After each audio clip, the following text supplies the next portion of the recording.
오늘 함께 보실 하나님 말씀은 창세기 12장 1절에서부터 9절까지 말씀입니다. 창세기 12장 1절에서부터 9절까지 말씀 한 절씩 나누어서 교독을 하도록 하겠습니다. 제가 한 절 읽고 여러분들이 한 절 읽고 나누어서 교독하겠습니다. 제가 먼저 읽겠습니다. 여호와께서 아브라함에게 이르시되 너는 너의 고향과 친척과 아버지의 집을 떠나 내가 네게 보여줄 땅으로 가라.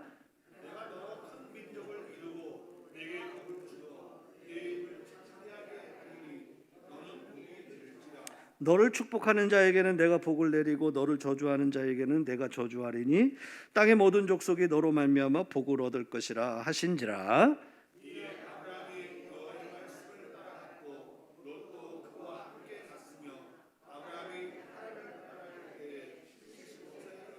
아브라함이 그의 아내 사레와 조카 롯과 하란에서 모은 모든 소유와 얻은 사람들을 이끌고 가나안 땅으로 가려고 떠나서 마침내 가나안 땅에 들어갔더라.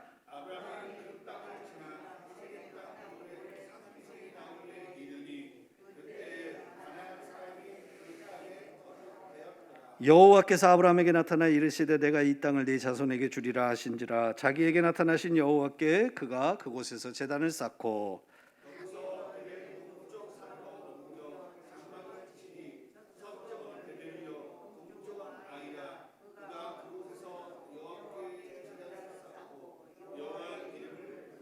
한 목소리로 합시다. 점점 남방으로 옮겨갔더라. 아멘.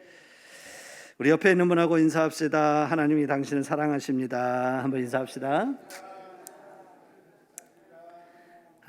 오늘 영상으로 예배를 드리는 우리 성도님들도 주의 이름으로 사랑하고 축복합니다. 오늘 같이 말씀 제목 저를 따라해 봅시다. 진정한 신앙. 큰 소리로 합시다. 진정한 신앙. 뭐가 진정한 신앙이냐? 오늘 우리가 좀 그걸 생각을 해보려고 해요. 여러분, 아브라함을 우리는 뭐의 조상이라고 그러죠? 믿음의 조상이라고 그래요. 그렇죠?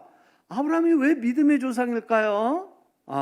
오늘 우리가 좀 그걸 같이 좀 생각해 보려고 하는데요. 아브라함은 성경에서 그의 믿음을 보고 그를 믿음의 조상으로, 믿음의 원조다, 믿음의 모델이 될 만한 사람이다, 그렇게 인정을 받는 사람이 아브라함의 신앙입니다. 그래서 훗날 이스라엘 민족이 그 신앙생활하는 데 있어서 모델이 누가 되냐면 아브라함이 모델이 돼요.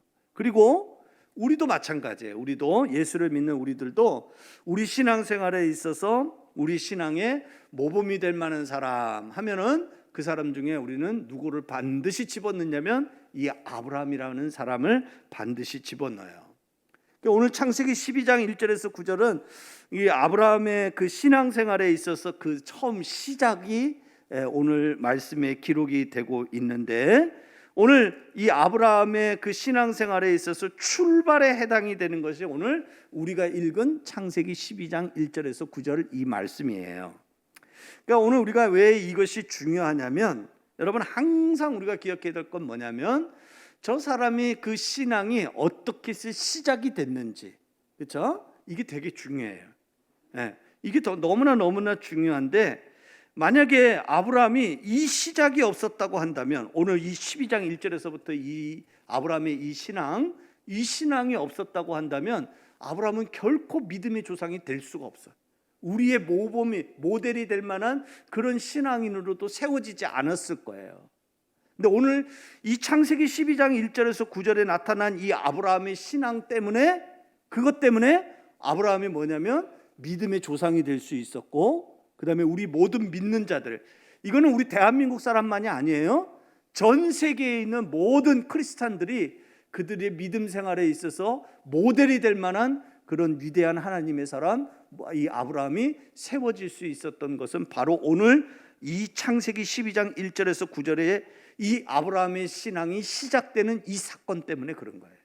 그래서 오늘은 우리가 가만히 우리가 좀 생각하면서 뭘 생각하려고 하냐면요, 이 아브라함의 신앙이 그냥 단순히 개인의 신앙이 아니고 이게 모든 믿는 자들을 위한 또 모델이 되는 큰 영향력을 갖는 그런 신앙. 그래서 이 신앙을 위대한 신앙이라고 우리가 그렇게 말할 수 있는데, 그럼 도대체 이 아브라함의 신앙은 도대체 어떤 신앙인가? 한마디로 얘기하면 진정한 신앙이에요. 그럼 도대체 그 진정하다라는 게 뭘 가지고 진정한 신앙이라고 말할 수 있느냐? 제가 말씀 제목을 진정한 신앙이라고 했다는 말은 진정하지 못한 신앙이 있다는 얘기죠. 그렇죠? 그래서 오늘 내 신앙을 한번 점검해 보는 거예요.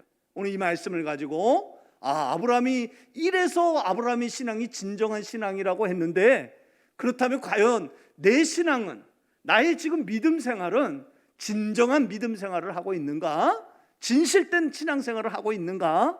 우리가 우리 자신들을 돌아보고, 그리고 하나님이 거기서 우리에게 깨닫게 해주시는 귀한 하나님의 음성을 듣는 은혜의 시간이 우리 모두가 되기를 주님의 이름으로 축복합니다.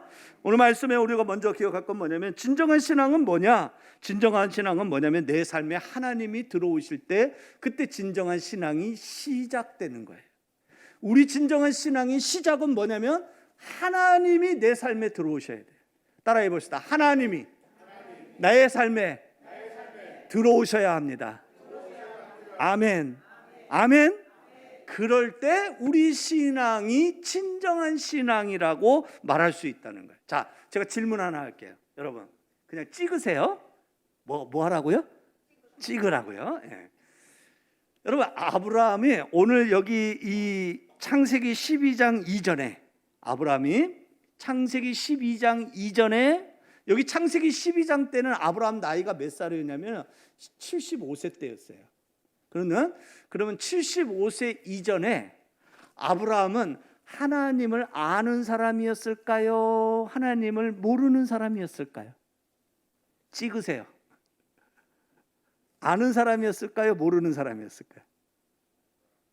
찍으라니까요.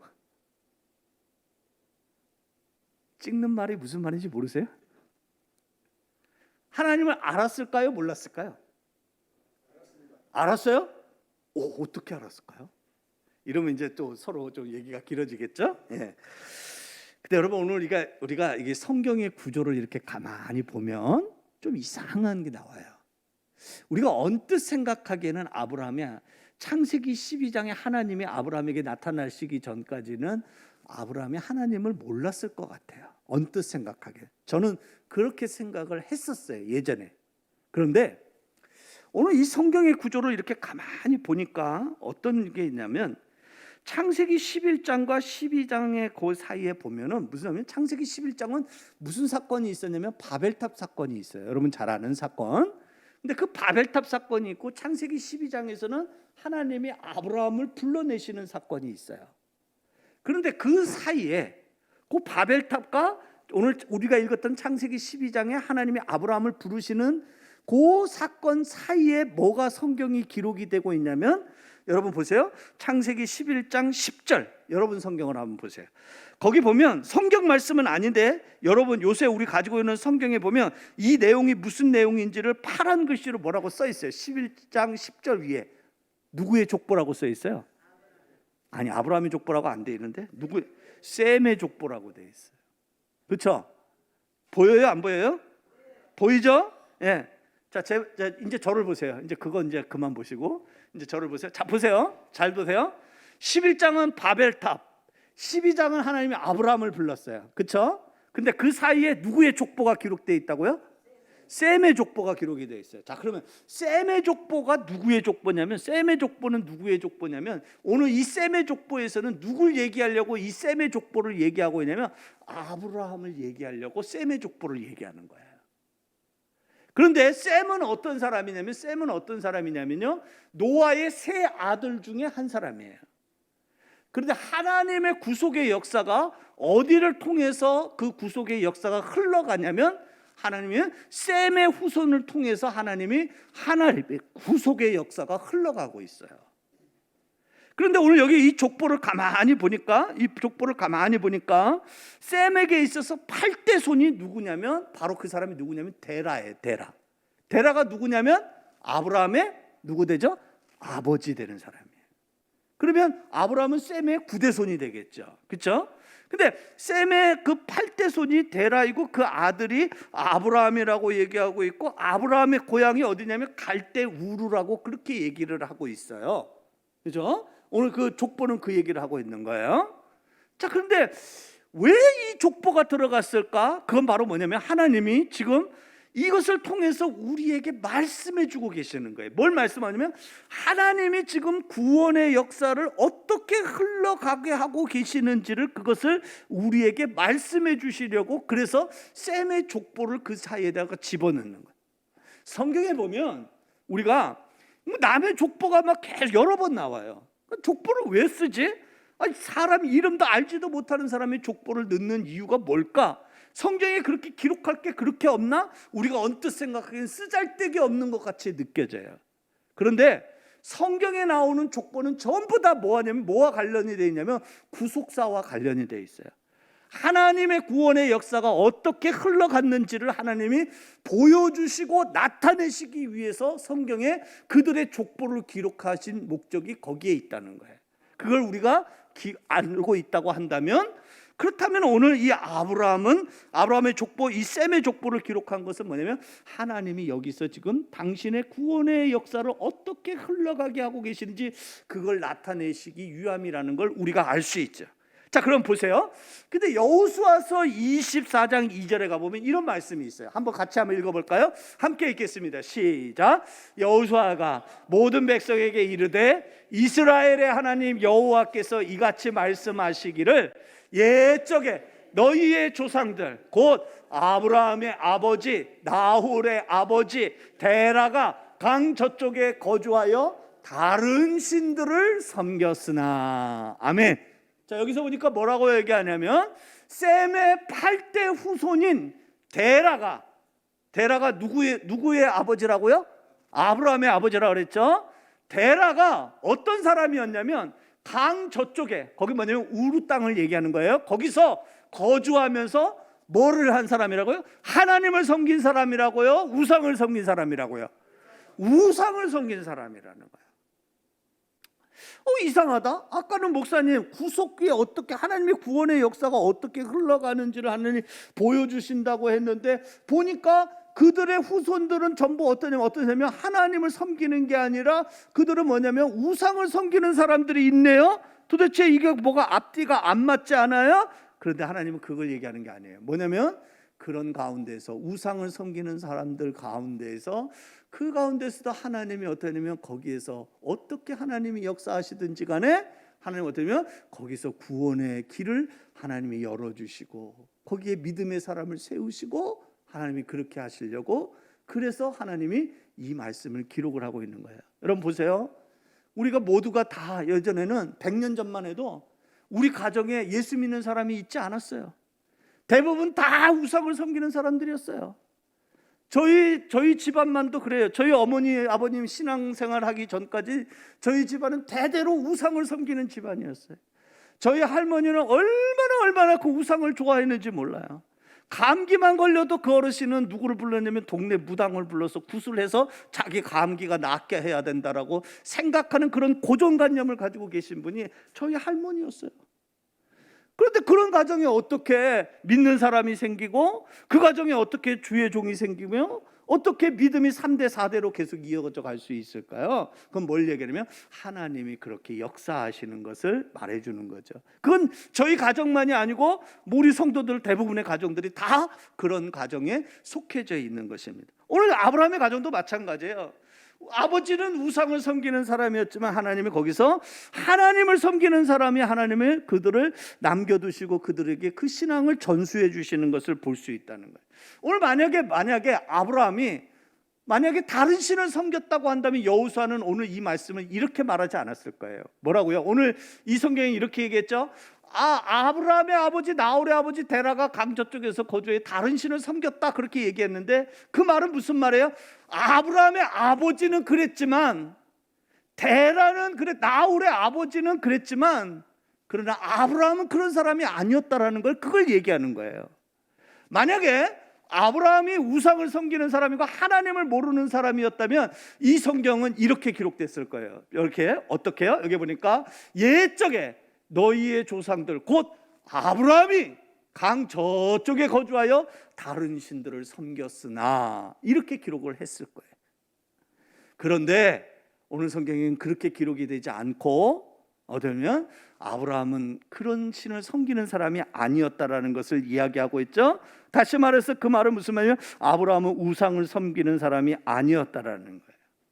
어떻게 그럴 수 있나? 아버지가 우상을 섬기는데 아들은 어떻게 우상을 안 섬길 수 있어요? 그럼 아브라함이 어떻게 하나님을 알아요? 여러분들이 조금 의아스럽고 의문이 많이 생기겠지만, 여러분 우리가 보세요. 노아 시대 때 모든 사람들은 다 타락한 사람들이었어요. 하나님 앞에 다 불순종하는 사람이었어요. 그래서 하나님께서 그들을 다 물로 심판하시기로 하나님이 작정하시고 하나님이 계획하신 대로 그 일을 시행하시잖아요. 그런데 노아 한 사람만큼은 하나님께 은혜를 입었더라. 그렇죠? 하나님께 은혜를 입었더라는 말은 무슨 말이에요? 노아가 하나님을 믿는 자가 되었다는 얘기예요. 그래서 그는 거기서 구원을 받아서 그가 방주를 타고 그 심판에서 그가 하나님으로부터 구원을 받는 하나님의 사람이 된 것과 마찬가지로 아브라함도 마찬가지예요. 아브라함의 가문의 집안의 사람들이 하나님을 알지 못하고 우상을 섬기고 우상 앞에 절하는 그런 사람이었을지 모르지만은, 그러나 아브라함에게 하나님께서는 은혜를 베풀어 주신 것이 틀림없어요. 왜냐하면 그를 하나님을 경외하는 신앙을 갖게 한 것이 그것이 분명하기 때문에 그렇습니다. 히브리서 11장 8절에 아브라함을 뭐라고 소개하냐면 이렇게 소개하죠. 믿음의 사람이라고 소개를 해요. 11장 8절 보니까 믿음으로 아브라함은 부르심을 받았을 때 순종하며 장래의 유업으로 받을 땅에 나아갈새 갈 바를 알지 못하고 나아갔으며 라고 그렇게 얘기하고 있어요. 제가 이 말은 조금 번역을 제가 좀 더 쉽게 번역을 한다면 이렇게 번역을 할 것 같아요. 아브라함은 부르심을 받았을 때 믿음으로 순종했다, 그렇게 번역을 했을 것 같아요. 그게 훨씬 더 오늘 이 말씀을 이해하기가 쉬워요. 그러니까 지금 오늘 성경에서 뭐라고 얘기하냐면 아브라함을 뭐라고 얘기하냐면 믿음이라고 해요. 믿음으로 순종한 사람이라고 얘기해요. 여러분, 믿음은 다른 말로 얘기하면 신뢰예요. 신뢰. 그렇죠? 그게 믿음이에요. 여러분, 하나님을 전혀 모르는 사람에게 갑자기 하나님께서 야 아브라함 고향 떠나, 빨리 내가 보여줄 땅으로 가, 그렇게 하나님이, 그런 식으로 하나님이, 인격적이신 하나님이 그렇게 하시지 않아요. 그렇게 하실 리가 없어요. 아무리 하나님이라고 해도 알지 못하는 신에게 자기 인생의 운명을 통째로 갖다가 맡기고서 그리고서 거기에 순종하면서 살 사람은 이 세상에 어떤 인간도 그런 인간은 있을 수가 없습니다. 또 만약에 신에 대한 어떤 그런 두려움 때문에 아브라함이 순종을 했다고 한다면, 그렇다면 오늘 여기 이 히브리서 11장에 뭐라 하냐면 믿음으로라는 말을 쓰면 안 돼요. 여러분, 신이 두려워서 순종하는 걸 그걸 어떻게 믿음이라고 얘기하겠어요? 그렇죠? 그러니까 이거는 뭐냐면 아브라함이 자원해서 그가 하나님 앞에 순종하고 나아갔다라고 얘기하고, 그런 순종하는 모습을 보고 그걸 아브라함의 믿음이라고 말하고 있는 거죠. 자, 제가 오늘 왜 이렇게 장황하게 길게 얘기하느냐? 아브라함은요, 창세기 12장에 하나님을 만나기 전까지 그도 어떠냐면 하나님에 대해서 들어서 알고 있었던 사람이 틀림이 없다는 거예요. 그의 원래 조상이었던 노아가 자기가 하나님을 어떻게 경냐, 하나님이 어떤 일을 하셨는지, 하나님이 얼마나 무섭게 이 땅을 심판하셨는지, 하나님이 거기서 나를 어떻게 건져주셨는지, 우리가 어떻게 그 심판에서 살아나게 되는지, 여러분 노아만큼 그걸 생생하게 기억할 사람이 누가 있겠어요? 그렇죠? 그래서 노아는 그걸 갖다가 자기 자녀들에게 이야기했어요. 그걸 분명히 전해줬을 거예요. 그렇죠? 그러면 샘도 그 얘기를 들었을 거고, 샘이 그 얘기를 듣고 샘이 또 그 얘기를 자기 자식에게, 또 그 자식에게, 그러면서 그 하나님에 대한 지식, 하나님에 대한 그런 체험, 이런 것들을 계속 전달되어서 그것이 누구에게까지 간 것이 분명하냐면 아브라함에게까지 그것이 전해진 것이 분명합니다. 그래서 오늘 하나님이 그 아브라함을 만났을 때 이 아브라함은 하나님을 이미 알고 있었던 사람이에요. 그런데 문제는 뭐냐? 제가 오늘 뭘 얘기하려고 그러냐면, 그런데 하나님에 대해서 알고는 있었는데 자기가 인격적으로 아브라함이 하나님을 체험하지는 못했다는 거예요. 머리로 자기 조상들로부터 하나님이 어떤 하나님인지 들어서는 알았어. 귀에 못이 박도록 들었어. 하나님에 대해서는 알았는데 그 하나님을 자기 삶에서 그가 인격적으로 체험을 못했다는 거예요. 그렇죠? 우리 자녀들 중에 모태신앙 자녀들이 있어요. 모태신앙 자녀들은 왜 모태신앙이냐면 어떤 목사님이 우스갯소리로 하는 얘기는 모든 걸 다 못한다고 그래서 모태신앙이래. 그러니까 우리 자녀들이 그냥 모태신앙은 어렸을 때서부터 귀에 못이 박도록 들은 게 뭐냐면 그냥 교회, 예배, 예수, 하나님, 그냥 그걸 귀에 못이 박도록 들었어. 그런데 그거 귀해요. 너무나 귀해요. 근데 중요한 건 뭐냐면 자기가 그 익히 들어서 알고 있던 그 하나님을 이제는 자기가 성인이 되면 그 하나님을 자기가 인격적으로 그 하나님을 만나는 시간이 있어야 된다는 거예요. 그것이 있지 않으면 그것은 부모님의 하나님이야. 엄마의 하나님이고 아빠의 하나님일 뿐이지 그것이 나의 하나님, 나의 주라고 우리는 고백을 못한다는 거예요. 그 나의 하나님, 나의 주라고 고백을 못하면 그 사람은 신앙생활을 하는 것 같지만 하나님에 대해서 아는 것 같지만 모든 것을 다 뭐냐면 믿음으로는 다 못해. 그래서 나는 모태신앙, 이런 사람으로 되고 만다는 거죠. 아브라함이 그랬어요. 아브라함이 이 창세기 12장 이전까지는 어떤 사람이냐면 하나님에 대해서 들어서는 알았어. 그런데 그의 신앙이 진정한 신앙으로 가기 위해서는 아는 것만 가지고는 안 된다는 거예요. 그 하나님을 만나야 된다는 거예요. 그 하나님이 아브라함의 삶 속에 들어오셔야 된다는 거예요. 하나님이 간섭하셔야 된다는 거예요. 하나님이 코칭해 주시는 인생을 살아야 된다는 거예요. 그럴 때 그 사람은 비로소 진정한 신앙을 갖는 믿음의 사람이 된다는 사실을 우리 성도들이 깨달을 수 있기를 주님의 이름으로 축원합니다. 여러분 인생 가운데 하나님이 내 인생에 들어오고 계시는가? 하나님이 내 인생을 코칭해 주고 계시는가? 하나님이 내 인생을 지도해 주고 계시는가? 그렇다면 여러분은 어떤 인생을 살고 있냐면 진정한 신앙인의 인생을 여러분이 살고 있는 거예요. 그런데 여러분의 삶 속에 하나님이 들어오는 게 싫어. 하나님이 내 삶에 간섭하는 게 싫어. 하나님이 나의 삶에 이래라 저래라 나를 지도하고 코치하는 게 너무 부담스러워. 하나님 안 들어왔으면 좋겠어요. 그냥 가만히 옆에만 계셔요. 하나님 내 삶 속에 들어오지는 마세요. 그냥 옆에만 가만히 계셔 주세요. 이런 신앙을 가지고 있다고 한다면 그 신앙은 껍데기 신앙, 진정한 신앙이라고 말할 수 없다는 것입니다.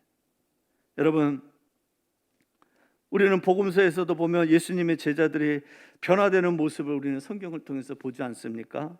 베드로, 안드레, 야고보, 요한, 이 사람들은 어부들이었어요. 근데 이런 사람들이 인생이 바뀌잖아요. 송두리째 바뀌어지잖아요. 그리고 복음을 위해서 사는 사람들이 되잖아요. 왜 이들의 인생이 바뀌어졌습니까? 왜 이들의 인생이 변화됐습니까? 그것은 바로 뭐냐면 예수님이 그들의 삶에 들어와 계셨기 때문에, 예수님이 그들의 삶에 개입하셨기 때문에.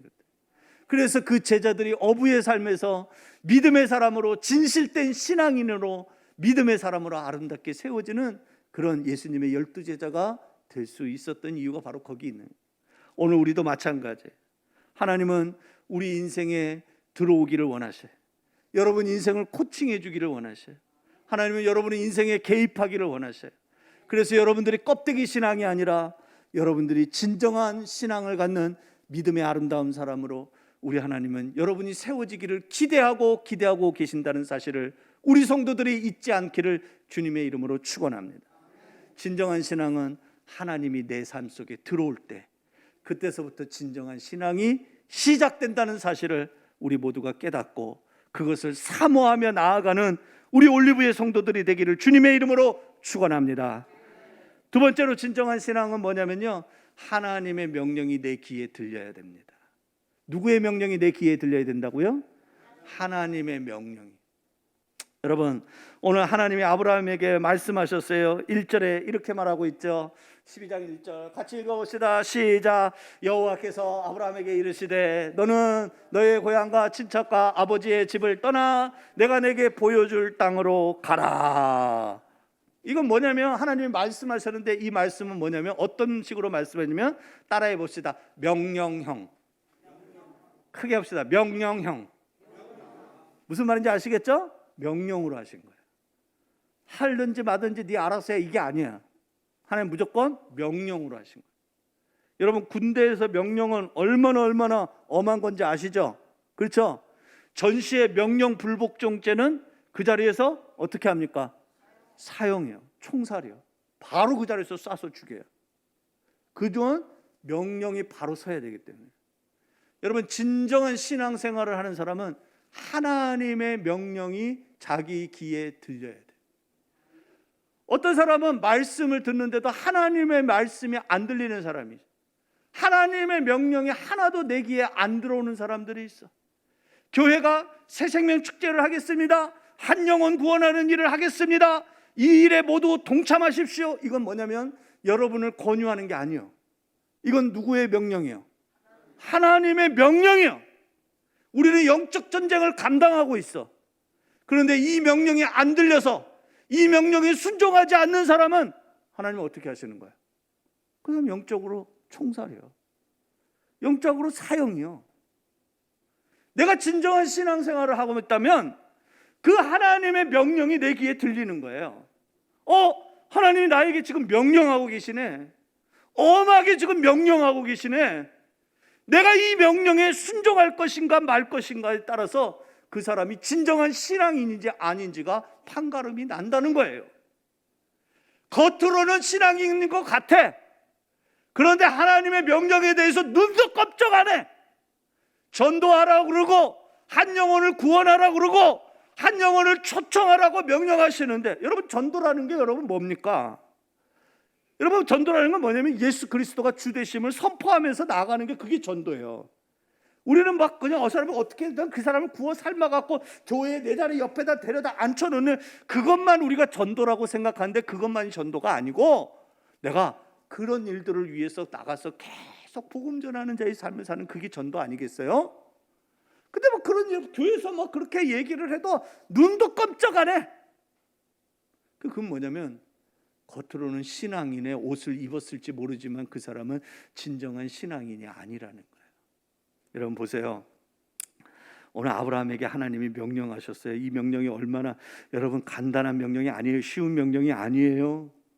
우르에서 지금 아브라함이 몇 년을 살았냐면 75년을 살았어요. 물론 뭐 또 정확히 따져보면 하란이라는 곳에서 좀 머물러 있다가 오니까 뭐 이것저것 따지고 막 얘기하는 사람들은 아니 그 목사님 우르에서 75년 아니에요 뭐 이렇게 얘기하는 사람들이 있는데, 이것저것 다 합쳐서 어쨌든 간에 이 명령을 받았을 때 아브라함 나이가 75세예요.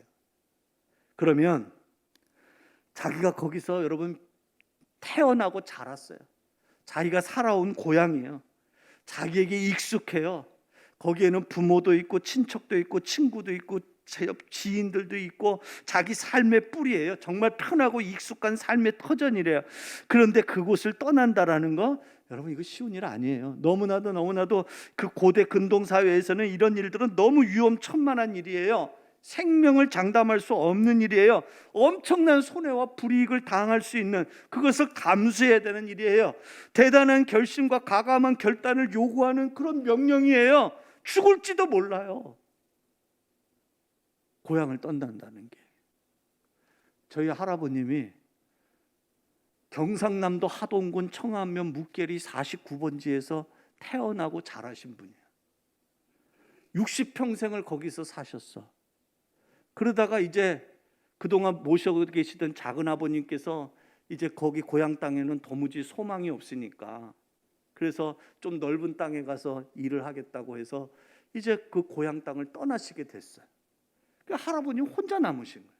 그 어쩔 수 없이 저희 아버님 어머님이 이제 장남이고 하다 보니까 할아버님은 이제 서울로 올라오세요라고 얘기하는데, 이 어르신이 고집을 피우시는 거예요. 난 여기서 살겠다. 나 여기서 내가 어디 가서 내가 사냐. 근데 한편으로는 이해가 가. 그렇지 않아요 여러분?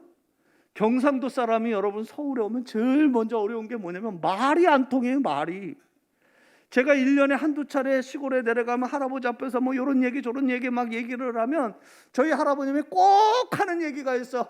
이놈, 내 이놈 하는 말을 내가 당최 알아듣지 못하겠다, 이렇게 얘기하셔. 손자가 하는 말도 못 알아들어. 그 말이 안 통하니 거기 가서 뭘 어떻게 살겠어요? 서울 땅에 아는 사람이 있습니까? 누가요? 지리를 합니까? 아무것도 몰라요. 그 연세 드신 어르신이 와서 어떻게 사실 수 있겠어요? 불편한 게 한두 가지가 아니죠. 그래서 차라리 그럴 바엔 고향 땅에서 사는 게 그 어른한테는 훨씬 더 편한 일이죠. 근데 그 어른은 어떻게 60이 넘으신 어르신을 어떻게, 남자 어르신을 혼자서 어떻게 고향 땅에 계실 수가 있겠어요? 그렇죠? 내가 처음에는 막 죽어도 못 간다, 안 간다, 난 여기서 살란다, 뭐 그러면서 고집 피우시다가 끝내는 그 고집이 꺾여서 오시기는 했지만 그 정도로 어려운 일이라는 거예요. 하나님에 대한 절대적인 신앙이 없다면 결코 이 하나님의 명령에 순종할 수 없는 거죠. 그런데 오늘 아브라함은 그 하나님의 명령이 자기 귀에 들렸을 때 그는 순종하고 나가더라는 거예요. 이게 진정한 신앙이라는. 사랑하는 성도 여러분, 오늘 하나님은 우리에게도 동일한 명령을 내려요. 여러분에게도 말씀하고 계셔요. 근데 그 하나님의 명령이 내 귀에 들리는 사람이 있고 들리지 않는 사람이 있어요. 어떤 사람이 하나님의 명령이 들리느냐, 어떤 사람이 하나님의 명령이 안 들리냐, 나이 먹어서 기가 먹어가지고 그래서 하나님 명령이 안 들리는 게 아니고, 내 신앙이 진정한 신앙인으로 있다면, 진정한 신앙이라면 하나님의 명령이 들리는 것이 당연한 것이고, 내 신앙이 진정한 신앙이 아니라 껍데기 신앙이면 하나님 명령이 당체 들리지를 않는 거예요. 그래서 그 일에 관심을 없는 거예요. 그 일에 힘을 보태지를 않는 거예요. 오늘 아브라함은 어렵고 힘든 일이었지만 하나님의 명령이 자기에게 들렸어요. 그리고 그 명령을 그는 피할 수가 없었어요. 그는 그 명령을 순종하고 나아갔어요. 그래서 아브라함의 신앙이 어떤 신앙이냐면 진정한 신앙이라, 그렇게 말할 수 있다는 것입니다. 하나님은 오늘 우리에게도 말하고 있습니다. 현재 우리가 즐기면서 머물고 있는 그 죄에서 하나님이 우리에게 명령하고 계셔요. 떠나라! 그리고 하나님께로 돌아오라! 우리에게 명령하고 계신다는 거예요. 아브라함이 갈대아 우르를 떠나 가나안 땅으로 가는 것, 이스라엘 민족이 애굽 땅을 떠나 가나안 땅으로 가는 것, 우리가 죄에서 떠나 하나님께로 가는 것, 어둠을 떠나 빛으로 나아가는 것, 사단의 다스림에서 떠나 하나님의 통치 안으로 들어가는 것, 그것이 바로 하나님의 명령이고, 그 명령에 순응할 줄 아는 사람, 그 하나님의 명령이 내 귀에 들리는 사람, 그 사람이 바로 진정한 신앙을 가진 성도의 모습이라는 것을 우리 성도들이 깨달을 수 있기를 주님의 이름으로 축원합니다. 여러분, 하나님의 명령이 내 귀에 들리십니까? 지금 이 시점에 우리 올리브 교회를 통하여 하나님이 나에게 명령하시는 음성은 어떤 음성입니까? 그 명령 앞에 순종하고 나아가는 우리 모든 올리브의 성도들이 되기를 주의 이름으로 축원합니다. 세 번째로, 진정한 신앙은 예배 생활로 확증이 된다는 거예요. 증거가 된다는 거예요. 저 사람이 진짜 신앙인인지 아닌지는 뭘로 확실하게 알 수 있냐면 예배 생활로 알 수 있다는 겁니다. 여러분, 오늘 본문 7절 8절 좀 중간에 건너뛰겠어요? 7절 8절 한번 봅시다. 창세기 12장 7절 8절 한 목소리로 같이 한번 좀 읽어보겠습니다. 함께 읽겠습니다. 시작. 여호와께서 아브라함에게 나타나 이르시되 내가 이 땅을 내 자손에게 주리라 하신지라. 자기에게 나타나신 여호와께 그가 그곳에서 제단을 쌓고, 제단을 쌓았대요. 그러면 이 말은 우리말로 얘기하면 뭘 했다는 얘기예요? 예배했다는 얘기예요. 자, 8절 거기서 봅시다. 거기서 베델 동쪽 산으로 옮겨 장막을 치니 서쪽은 베델이요 동쪽은 아이라. 그가 그곳에서도 여호와께 뭐를 쌓고? 제단을 쌓고. 뭐 했다는 얘기예요? 예배했다는 얘기예요. 여호와의 이름을 부르더니 라고 그렇게 기록이 되고 있어요. 아브라함은 하나님의 명령을 듣자마자 그 명령 앞에 순종해서 갈대아 우르를 떠나 가나안 땅에 들어갔습니다. 하나님이 다시 나타나셨습니다. 그리고 그 땅을 아브라함 자손들에게 주실 것을 약속해 주셨어요. 이에 아브라함이 단을 쌓고 하나님의 이름을 불렀다고 했어요. 가는 곳마다, 옮기는 곳마다, 어디를 가든지 항상 아브라함은 뭘 쌓는 신앙? 제단 쌓는 신앙, 예배하는 신앙, 그런 신앙을 가지고 있었던 것을 볼 수 있습니다. 다시 말해서 그의 예배 생활을 우리가 볼 수 있는 것입니다. 제단을 쌓는 예배 생활을 통하여 그는 지속적으로 하나님과 교제하고 섬기며 하나님과 동행하는 삶을 살았다는 것을 우리는 알 수 있죠. 그렇습니다. 성도의 참된 예배 생활은 그의 신앙이 진실된 신앙임을, 진정한 신앙인임을 알 수 있는 증거가 되는 거예요. 우리는 종종 이런 말 하는 사람들이 있어요. 우리 자식이 예수는 믿었는데, 주일학교는 다녔는데 지금은 예수를 안 믿는다고, 예배를 못 나온다고, 그렇게 얘기하는 사람이 있어요. 믿음이 있는데 예배를 드리지 않는다. 그렇다면 그 믿음은 진짜 믿음인지 아닌지, 껍데기 믿음인지 아닌지 우리는 살펴봐야 합니다. 여러분, 예배는 뭐냐면 단순히 이 자리에 참석하고 말고 그게 아니에요. 예배는 뭐냐면 가장 강력한 나의 믿음의 표현이 바로 뭐냐면 예배예요. 그래서 우리는 예배에 뭘 걸어야 되냐면 목숨을 걸어야 돼요. 예배에 우리는 뭘 걸어야 되면 생명을 걸어야 돼요. 예배에 우리는 뭘 걸냐면 우리 마음을 걸어야 돼요. 그 정도로 예배는 중요합니다. 저 사람이 진짜 믿음의 사람인지 아닌지 겉으로는 알 수 없습니다. 그 사람 마음을 우리가 알 수가 없습니다. 알 수 있는 건 한 가지가 있어요. 그건 바로 뭐냐면 우리의 식견으로 구별이 되는 것은 무엇이냐면 저가 하나님 앞에 예배의 삶이 있는지 없는지를 보면 저 사람이 진정한 신앙인인지 아닌지를 우리는 미루어 짐작해 볼 수 있다는 겁니다. 물론 그렇다고 해서 그것이 100% 정확하다라고 말할 수는 없습니다만은 그래도 우리가 어느 정도 그 사람의 신앙이 진정한 신앙인지 아니면 껍데기 신앙인지를 우리가 분간할 수 있는 그 기준점, 그 증거가 되는 것이 바로 무엇이냐면 그것은 바로 예배입니다. 그래서 우리는 어떤 이유가 있든지 간에 예배를 빠지는 것이 그것이 합리화가 되어서는 안 되는 것입니다. 예배 생활이 제대로 되질 못하면 그 신앙은 비틀거리게 돼 있고 병들 수밖에 없기 때문에 그렇습니다. 여러분, 예배를 안 드리는데 내 믿음이 건강한 믿음이 된다고요? 내 신앙이 자라간다고요? 여러분, 그런 일은 절대로 있을 수가 없습니다. 그러므로 성도는 반드시 예배에서 승리해야 됩니다. 나의 진정한 신앙은 예배로 확증된다는 것을 기억하고 우리 올리브의 성도들은 예배하는 일에 힘쓰면서 나아가는 그런 참된 신앙인이 되기를 주님의 이름으로 축원합니다. 예배 생활은 우리 믿음의 지표가 되는 거예요. 내 믿음이 진실된 믿음인지 껍데기 믿음인지 그걸 분간해 주는 것이 바로 무엇이냐면 그건 바로 나의 예배 생활. 오늘 아브라함의 믿음을 가만히 보십시오.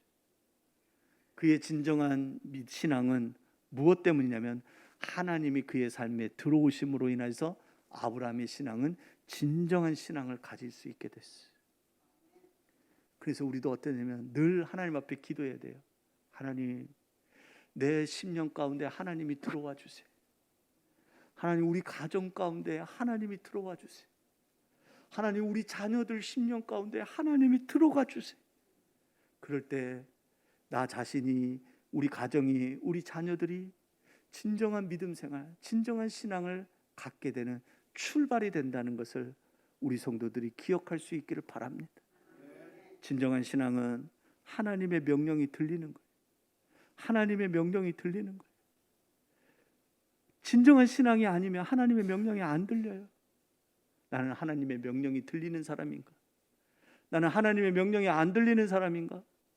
말씀을 들으면서도 하나님이 나에게 뭘 명령하는지를 모르고 있다면, 그게 들려지지 않는다면 하나님 앞에 기도해야 돼요. 하나님, 내가 예수를 믿었는데 고작 껍데기 신앙으로 내가 살다가 가는 인생 되지 않고 싶습니다. 난 진정한 신앙이 되기를 원합니다.